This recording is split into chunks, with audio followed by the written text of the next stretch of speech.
Hello all. I've largely avoided talking about why Donald Trump shouldn't be US president.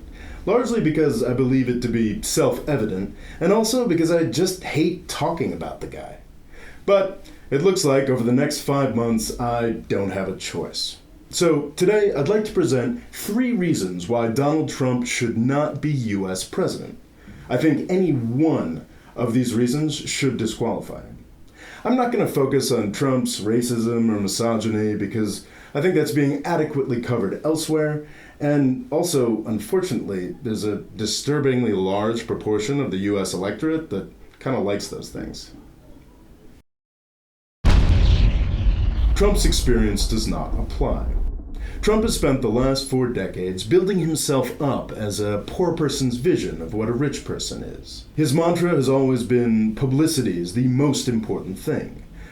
Dignity doesn't seem to feature anywhere on Trump's list. There's a longer video to be made on whether or not what Trump has made out of his father's real estate empire is a success or not, but I think it's safe to say that the skills that Donald Trump has developed are not presidential. You're fired. I have no choice. You're fired. Being president is about making compromises with people. It's about dealing with uncomfortable situations in the best way possible. I think that is so stupid for you to say, you're fired. Trump has never in his life had to work for an organization where anybody was anything less than terrified of him. He's always been the boss. What's he going to say to the Congress? I think that is so stupid for you to say, you're fired. What's he going to say to the 14 million people that work for the US federal government? I think that is so stupid for you to say, you're fired. As attractive as that particular prospect may be, that's just not the way the government works. That's not how the country works. Whether or not it actually happens, the idea of a President Trump will always be ridiculous. That's if we can keep it from becoming tragic, that is. Trump doesn't condemn violence. I love the old days. You know what they used to do to guys like that when they were in a place like this? They'd be carried out on a stretcher, folks. That's not cute. That's not fucking funny.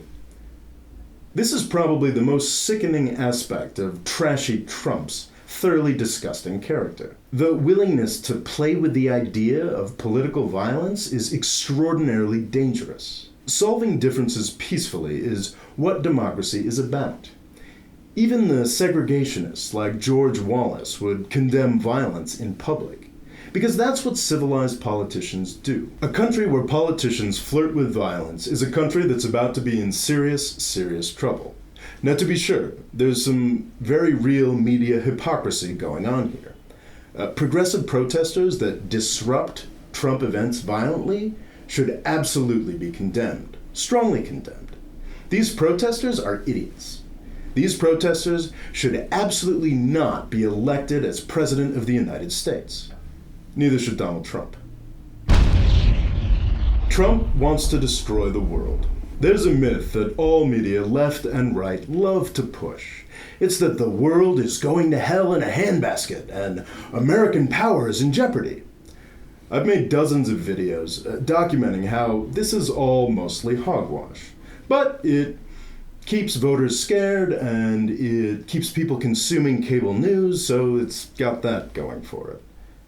In fact, if you look at it, something like 190 out of 196 countries are doing just fine.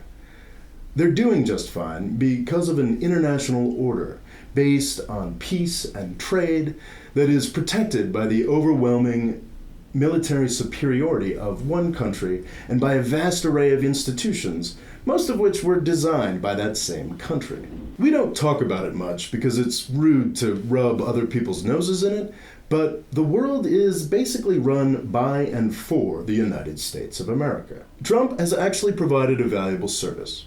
He's pointed out that this American world system isn't working out so well for 70% or so of the American people. Something should absolutely be done about this. But Trump doesn't want to fix this system, he wants to destroy it. The only discernible foreign policy goals that he seems to have are to attack China and to attack Mexico, 2 of our closest partners. There's no question that we'd win any conflict, economic, political, or military, with either of these countries. But that victory would destabilize our biggest neighbor and our biggest trading partner. That's not victory.